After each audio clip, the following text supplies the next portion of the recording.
Good morning. This is the lecture for European history on Wednesday, the 4th of May. May the first be with you.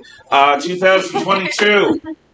And where we are is the dawning of the age of appeasement. Now, to remind you, appeasement is when you give an aggressor what he wants in hopes that he'll go away. Kipling called it paying the Danegeld. It's what the Anglo-Saxons used to pay the Danish Vikings in order for them to go away. It's like having a street gang show up at your home, and in order to get them to go away without ransacking your home and brutalizing your family, you pay them, you willingly go into the house and you load up their truck with your valuables. And the invertebrate West, which is exhausted, distracted, and obsessed with pacific utopianism, and plagued by terrors of a return to trench warfare or worse, a science fiction apocalyptic doom of poison and mustard gas from the skies, the desperation to avoid war at all costs leads to this policy of appeasement. Now, we begin with Japan. In 1931, China, after World War I, actually during and after World War I, has descended into a state of perpetual civil war between warlords. The Chinese Republic, which replaced the empire in 1912, was an abject failure, and different regional warlords took power, and some had Italian help and some had Japanese help, and it was basically chaos. Into this chaos, the KMT, or the Kuomintang, the Chinese Nationalist Party, which later would go to Taiwan, is trying to bring order. And in the late 1920s, with Soviet help, the KMT drives the Communist Party of China, the CCP, out of Shanghai and into the hinterland onto its long march. Yes, Stalin backed the KMT, the Kuomintang, the Chinese nationalists, over the CCP, the Chinese Communist Party, led by Mao Zedong. And the nationalists began moving towards Japanese territory. Well, Japanese territory is in Korea and in the Liaoning Peninsula north of Korea, where Port Arthur is. It's Darien, or Dalian today. The northeastern region of China, which today is called Dongbei, is Manchuria. It's the land of the Manchus. It's basically north of the Yellow Sea and the Korean Peninsula. And the Japanese have concessions there to run the railroad, which they've had since the Russo-Japanese War. This army in Manchuria is called the Kwantung Army. And if you're a Japanese soldier interested in fighting, or an officer interested in fighting, you get posted to the Kwantung Army because you're going to have more opportunities to fight enemies than you would anywhere else in the empire at that time. Now we come to the reality of the reversed patron-client relationships that I told you about. On September the 18th, 1931, a plot by junior officers, this is Army captains and lieutenants, leads to a bogus attack on the Japanese railroad station at Mukden, which is the major crossroads of Manchuria, and elsewhere along the line by Chinese bandits. The Kwantung Army just happens to be absolutely ready to spread its control out from the railroads to conquer all of Manchuria. And Japanese forces that are in Korea and the Liaoning Peninsula to the south of Manchuria also jump in, almost as if it was a planned conspiracy. Now, the amazing thing is not that an imperial government like Japan might arrange for a false pretext as an excuse to go to war and conquer some land. That happens. It happens today. But what's unusual is Tokyo doesn't know a damn thing about this until it's already happening. Neither the military high command for the army or the navy, nor the government of the prime minister or the cabinet, nor the emperor himself and his court know what's going on in Manchuria. They wake up to the news. And the senior officers of the Japanese army and politicians within the Japanese government all start getting telegrams, urgent telegrams from their clients in the Kwantung army, these junior officers who these old men in Tokyo are patrons of. And all of the clients are calling in their one favor. The one favor is back our play, back our attack, back our policy to spread our control over all of Manchuria, which is a mineral-rich area of Northeast Asia. The Japanese system does not permit these old men to say no. And enough junior officers are clients of a sufficient critical mass of senior officers and government officials that the Japanese government retroactively endorses the attack that takes over Manchuria. The tail has wagged the dog. Now, many people argue that really World War I began September 18th, 1931, because the Japanese invade Manchuria. But it was junior officers, men in their late 20s and early 30s, who made the decision. Not the men who were in charge of Japan's government, not the emperor. It was a bottom-up decision.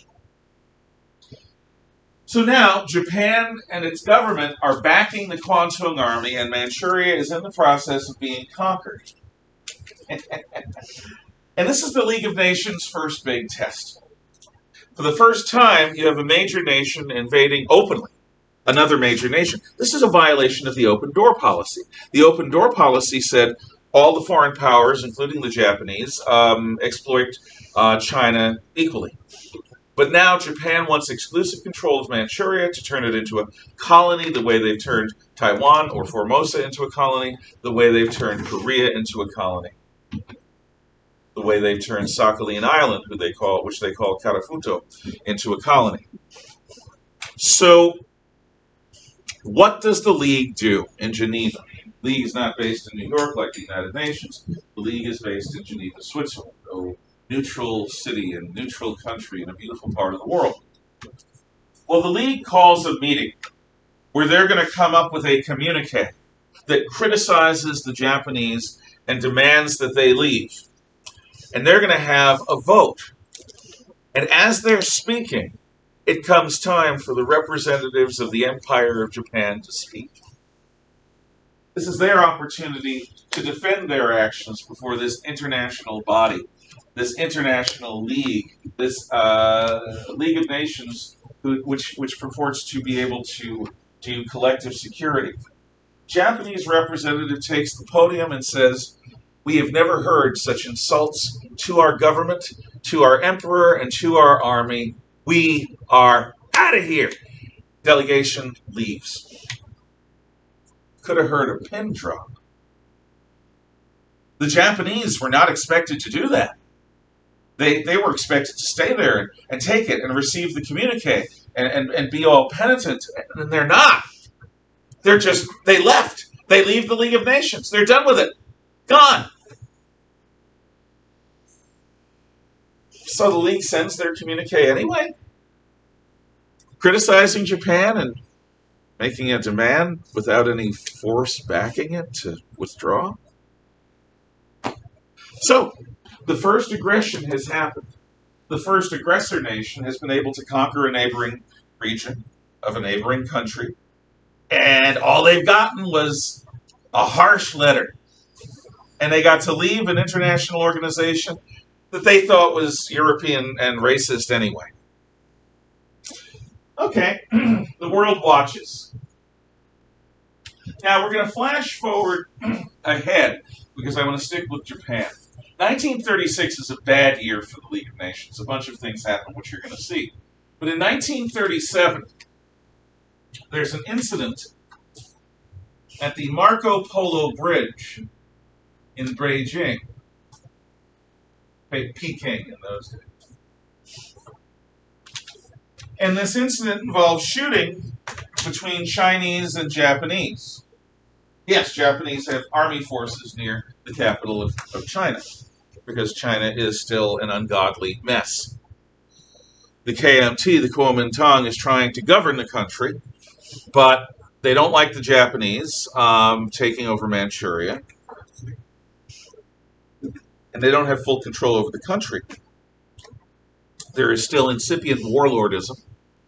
And there's the CCP that's made its long march all the way to a place where the Soviets can keep them alive until an opportune moment in the future. Mao is in the process of pruning the party of what he calls weaklings. Because of the incident in the Marco Polo Bridge, the Japanese army begins a wholesale invasion of China proper, which includes attacking a variety of coastal cities all along the Chinese coast. They are reasonably careful to avoid the foreign concessions of the British, the Americans, the French, and so forth, but they're going after China. And in fact, the KMT government's capital is the city of Nanjing, or Nanking in those days. Nanking is a city that still has its medieval walls. These are going to be important in a moment. And Nanking is up the river from Shanghai. Shanghai is China's biggest city, which is saying something, because it's China. So the Japanese army moves up towards Nanking.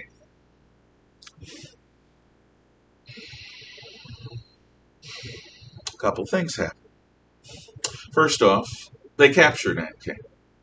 They capture the walls, they capture the entrances and the exits. They drive the KMT, the Chinese nationalists under Chiang Kai-shek, back to the city of Chongqing, which is farther upriver, a few hundred miles. The Japanese army is then let loose on a 3 or 4 or 5 day rampage within the city walls of Nanking that the world knows collectively as the Rape of Nanking. The Rape of Nanking is a crime against humanity, where the Japanese army's innate brutality in those days, and it had plenty of that, was allowed to go completely loose.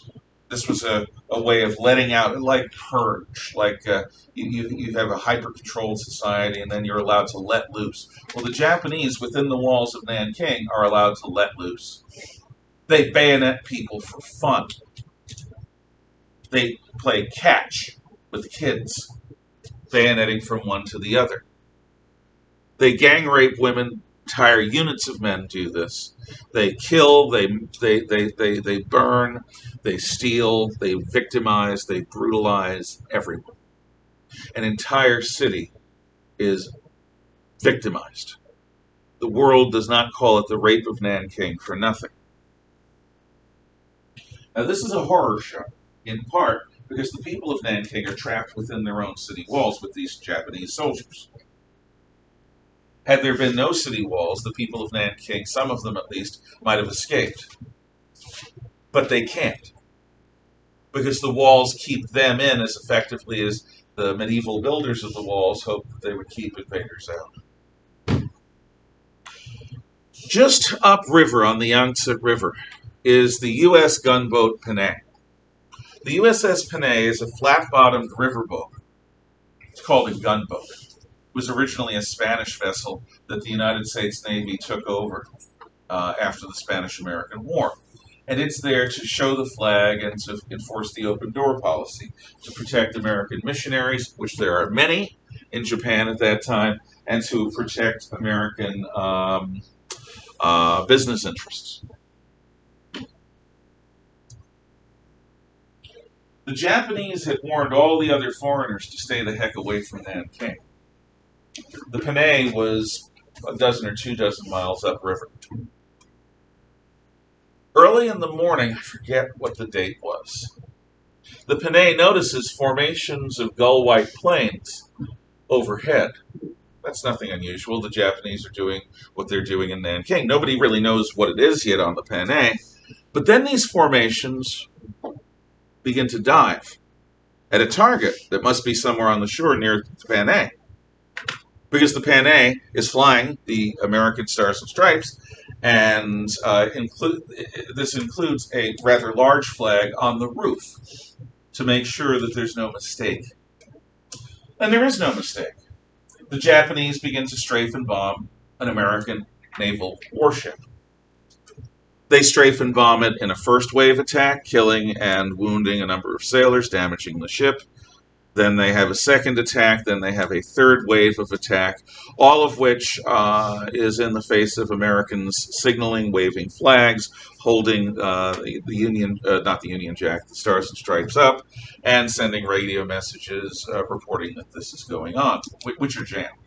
The Panay sinks, and a number of crew escape to either shore of the Yunt, which is like the Mississippi. It's a massive river. For the next 2 weeks, the Japanese army hunts American sailors. Some of them are killed. Most of them make it to a British warship downriver from Nanking and escape on board. And the British actually have trouble getting that ship out of the Yangtze because the Japanese basically almost openly fire on it. Now, this is an act of war. When you attack a warship of another country, when that warship is clearly identified, that's an act of war. President Roosevelt knows that the American people don't want to go to war. Absolutely not. This is not an opportune time politically, and the American military is not quite prepared. That the American military is not yet prepared for a real war with the Japanese. So Roosevelt accepts the truly ludicrous excuse that the Japanese mistakenly identified the Panay as a Chinese nationalist warship and performed the attack in error. This negates the fact that there were 3 waves of aircraft and that the Japanese army then for 2 weeks hunted our people. But we make believe we accept their decision. But at this point in 1937, President Roosevelt understands that we are going to be going to war with these people. Sooner or later, it's inevitable. They are not to be trusted. So the attack on Panay at least wakes up the President of the United States, if nobody else. And the Japanese avoid a war with the United States in 1937. Instead, they are beginning the hardcore conquest of Japan. And what is the purpose of the rape of Nanking? Terror. Terror, remember, is a form of communication. And what the Japanese government is communicating to the Chinese people is, don't stand up to us. Don't oppose us. If you stand up to us, if you oppose us, we will hurt you. We won't give you a quick and easy death. We will cause you harm. Harm that will last. Don't invite our wrath. And the Chinese continue fighting bravely. So that's Japan's little introduction to the Second World War, starting in 1931, accelerating in 1937. Now we go to fascist Italy, Il Duce. Il Duce is promising the Italian people a return to a Roman Empire. He, on Italian maps during fascist times, called the Mediterranean Sea Mare Nostrum again, our sea, which is the old Roman name for the sea in the middle of the land. And first, in the 1920s, Italy avenges some defeats by the Berber peoples of the Sahara by sending poison gas-laden aircraft and armored cars into the deserts of Libya to crush an incipient Arab revolt there. And they do so brutally. So Libya, which had been an Italian colony, is even more of an Italian colony after Mussolini's troops get done, particularly a general named Graziani. In the 1890s, there was an Italian defeat on the coast of Ethiopia. in the region that's now the independent nation of Eritrea. I think it was the Battle of Adawa. And the Itai's were beaten by the Ethiopians. So from I think it was 1894, all the way through the 1936, the Italians had accepted that while they control Somalia to the south, they called it Somaliland, they did not control the northern edge of the Ogaden Desert, nor the uplands that were the source of the Blue Nile. They did not control the land of Ethiopia. Mussolini's going to change this. In 1936, Italian forces launch attacks from Somaliland and from Eritrea into the heart of Ethiopia. This includes, again, Italian Air Force Regio Aeronautica planes, Royal Air Force, basically in Italian. Italian aircraft laden with mustard gas and chlorine gas. Chlorine gas kills you by breathing it in and destroys your lungs. Mustard gas is the airborne acid we've talked about. And light tanks and armored cars and machine guns. And here's the thing. The Italians invade Ethiopia, which is in the Horn of Africa. The Ethiopian army under their emperor Haile Selassie, the Lion of Judah, who Rastafarians believe is the Messiah, the Christ, come again. No joke. If you know anything about the Jamaican Rastafarian faith, Haile Selassie was a Messiah to them. The Ethiopians start beating the Italians. They have horse cavalry and lancers. They have some troops that have muskets, flintlock muskets, facing Italian armored cars with machine guns. The attack bogs down, and the world has a chance to do something. The British have the opportunity to close the Suez Canal to the Italians, which would have stopped their invasion sooner or later. But the British are afraid of antagonizing Benny the Moose, because Benny the Moose, for the moment, is anti-Hitler. Benny the Moose, Benito Mussolini, is proclaiming what he calls the Stresa Front, which is a front of fascist and free countries against the Nazis and German aggression. And if the British antagonize Mussolini, he may do a deal with the Nazis. So they don't push things. But the matter, of course, is brought to the League of Nations. And the League of Nations is going to send a stern communique to Mussolini and the fascists about not invading other countries, and Italy leaves the League of Nations. But we're not going to listen to this abuse. We're gone. From 1936, nobody cares about the League of Nations. They've proven themselves to be without seriousness. They are inept, and they are useless at keeping the peace. Worse than useless, because people actually trusted them to keep them safe. And the League is a debating society when what you need are street fighters. Italy,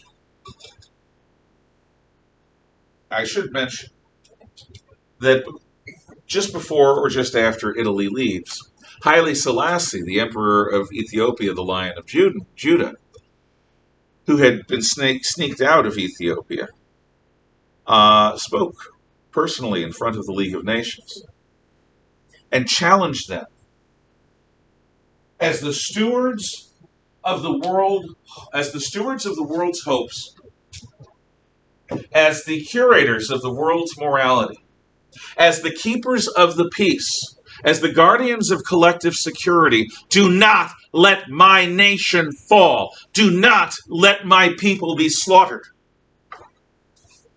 This is the moral issue of our time. The League sends its note, and it levies economic sanctions against the Italians. Economic sanctions, unless they are complete, do nothing but make the lives of people in slave societies more difficult. Economic sanctions do not harm the ruling class of those nations unless they lead to revolution. And usually those places are police states where revolution is basically, I want to die now, I'll have death by cop, please. Ethiopia is allowed to fall. And Haile Selassie's great call to protect the peace of the world goes unanswered and unfulfilled. Now we shift to Spain. Spain has been in a state of funk and depression since their defeat by the United States in the Spanish-American War of 1898-99. The Spaniards had been drifting for 300 years. No longer is this the empire of Philip II. In the 1820s and 30s, the Spaniards lost most of Middle and South America. Spain ends up under a dictator, an old-style military dictator named, his name is Primo de Rivera. Miguel. Thank you. Look at my notes. Miguel Primo de Rivera, first of the Rivera. Miguel Primo de Rivera is a strongman, not particularly brutal, not a liberal. But Spain drifts like a sleepwalker. It is not involved in World War I. It does not get involved in the highs and the lows of the 1920s. It's somewhat affected by the Depression, like everyone is, but by the time the Depression really hits, Miguel Primo de Rivera is dead, and the Spaniards have to come up with a new form of government. So, what they come up with is a republic, an elective republic, with a king, and a prime minister, and a cabinet, and the Cortes, which is the Spanish parliament.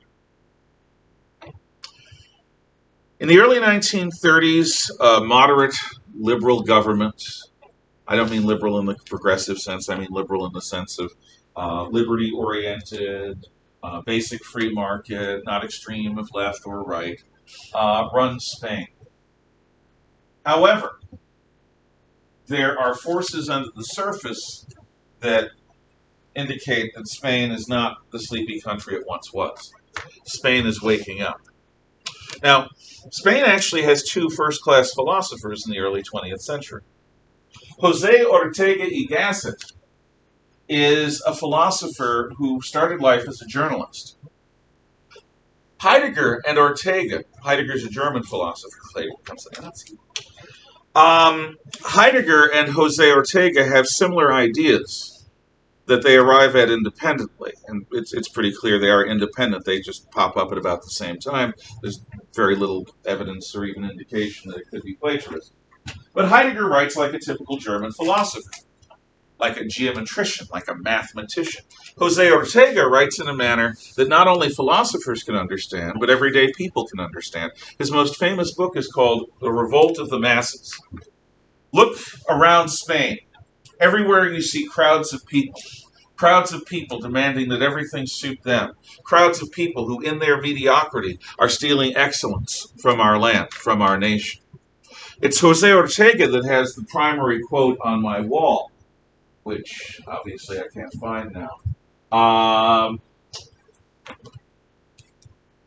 You are yourself plus your circumstances. In other words, identity, which is such a big topic of conversation today. A person's identity is both their physicality. Thank you. You are sincere thanks. Right? The flag's pointing to it. I did that on purpose and I completely forgot. You are yourself plus your circumstances. Yeah, you're your body. You are how you were born. That's part of you. You have your nature, your personality, your wiring as a human being, all of this innate stuff. But that is only part of you. The other you is your circumstances, the culture that you're born into, the language that you speak, the time in history that you're born into.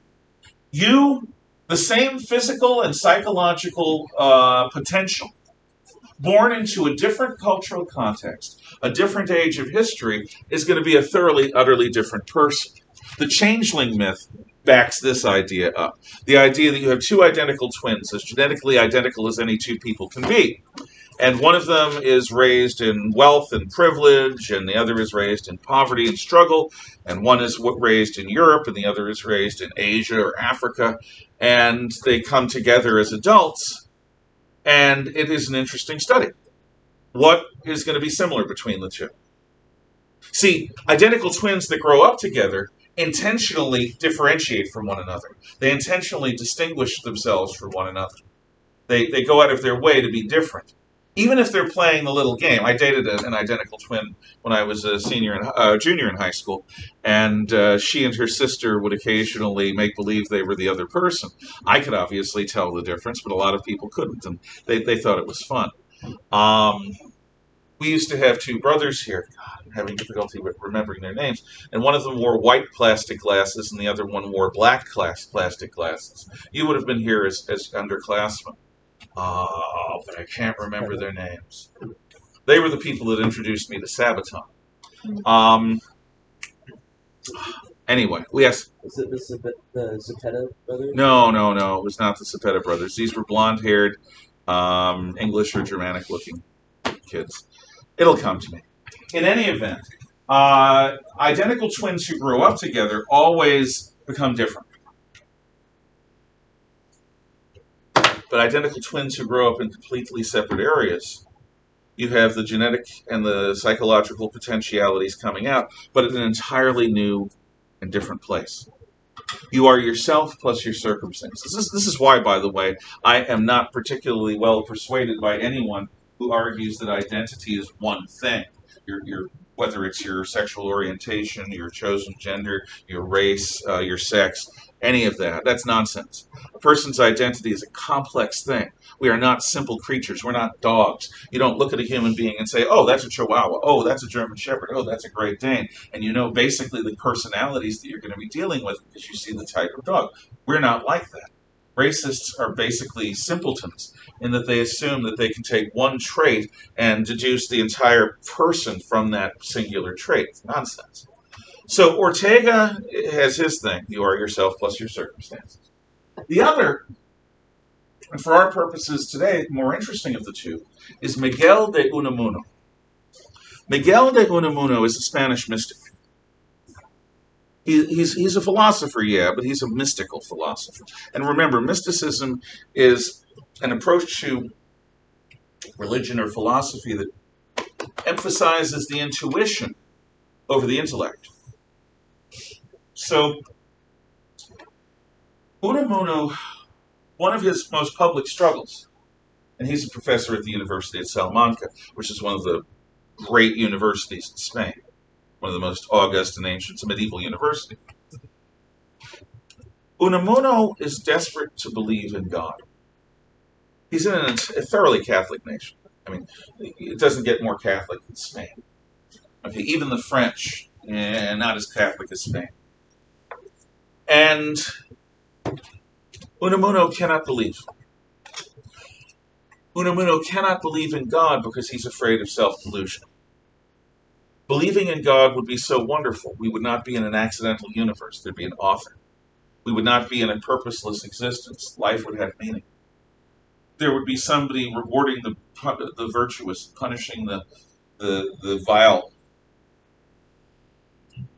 There'd be somebody else there that I could count on, that I could talk to, that I could plead with, that I could trust understands me even if nobody else does.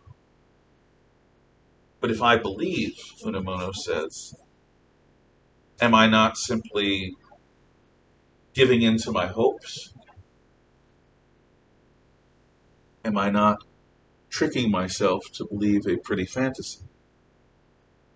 So book after book, year after year, decade after decade, Unamuno wrestles with issues of faith.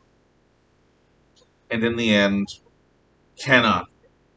He constantly brings himself right up to the edge of belief, but cannot step over that edge.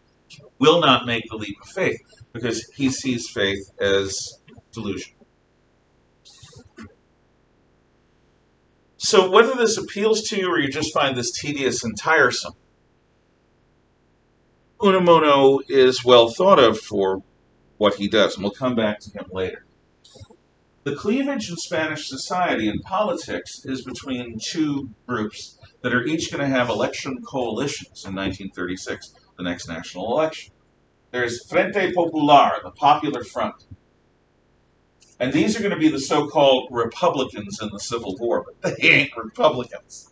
In your notes, I have this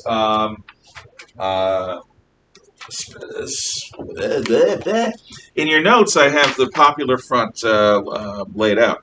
So there is SEDA, which is the liberal centrist party that had been running the country. There are the communists, the Spanish communists. There are anarcho-syndicalists who are not communists. They believe in communitarianism, but local communitarianism, with democracy, in the sense that the locals vote on everything and share all the duties. We'll talk about them tomorrow. There are the Basque and Catalan separatists, the Basques in northeastern Spain and the Catalan in eastern Spain.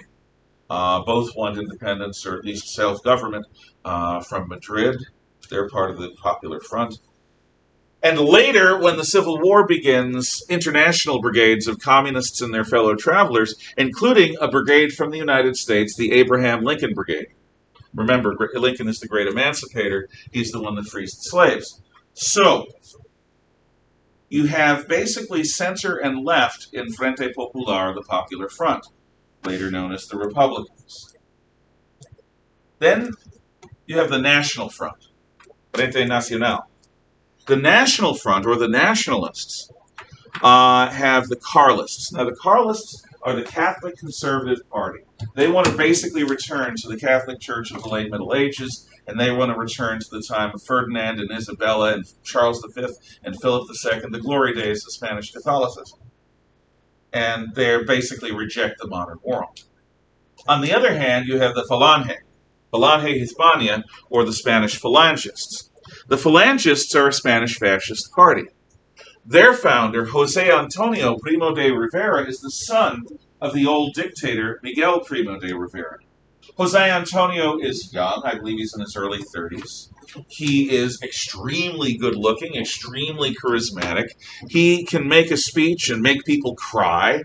He has that in common with Hitler and other orators who are very emotional and powerful in manipulating the emotions of their listeners. And José Antonio, unlike Hitler and unlike Mussolini, is a true believing left-wing fascist. He believes that Spain is a community of destiny, and that the Spanish people should step up and voluntarily give of themselves, whatever they do, to build a better Spain. He does not want workers to be exploited. He wants the Falange Hispania, or the Spanish phalanx, the phalangists, to intercede between business and workers. We've seen this before. Mussolini has this in Italy. Hitler sets this up in Germany. But maybe it's because he doesn't have power. José Antonio seems to really believe that this will make the workers have a better lifestyle, better living standard. José Antonio, while not against Catholicism, does not agree with the Carlists that we should return to a medieval Catholicism and theocratic Spain. He wants to have a modern Spain, a Spain with a unifying fascist party. And the third group in the National Front is the Ejército de Hispania, the Spanish Army. And the Spanish Army could care less about the fascist dreams of José Antonio or the reactionary visions of the Carlists. They want a country that works. They want a country that's reasonably traditional, and they consider the advent of socialists and communists taking over the country to be a clear and present danger to their nation. So what is set up In 1936, the Popular Front, Frente Popular, wins the election. Barely. Let's say this again, barely. This same pattern, by the way, is found elsewhere. In Chile, Salvador Allende, a Chilean socialist, wins an election in the late 60s, early 70s, and it's a razor thin majority. But he tries to govern as if he has a landslide mandate to completely change Chile into a socialist utopia. He ends up killing himself during a military uprising. The Frente Popular, which has a razor thin electoral majority, starts to govern like they're building a better version of the Soviet Union. They start setting up controls of the church, controls of business, sets systems for workers' negotiation, and a bunch of other welfare programs that indicate a hard turn to the left. The centrist parties don't know what to do, and the toughest part of the Spanish army in North Africa is watching. Spain controls an area which today is known on maps as the Western Sahara. It used to be known as the Spanish Sahara. There are natives that want to call it Polisario. It is basically the nation on the coast south of Morocco. The Spanish Sahara is where the Spanish Foreign Legion is set up. The Spanish Foreign Legion is the toughest unit in the Spanish army. Like the French Foreign Legion, they recruit people from around the world, but they treat them like scum. These soldiers are trained hard. People die and are maimed in legionary training in Spain and in France. The slogan of the Spanish Foreign Legion is Viva Muerte! I may have conjugated it wrong, but basically it's long live death! Yes! That tells you something about these guys. You do not want your hometown invaded by a group of elite wild man soldiers whose slogan is long live death. And their general, Capo de Año, is a half-crippled fanatic who likes waving his revolver around and firing it as he speaks. But the leader of the Spanish army in Spanish Morocco is a short, somewhat portly, average-looking fellow named Francisco Franco. And as the government in Madrid goes left and left and further left, we're going to see what Franco does, which is going to initiate the Spanish Civil War.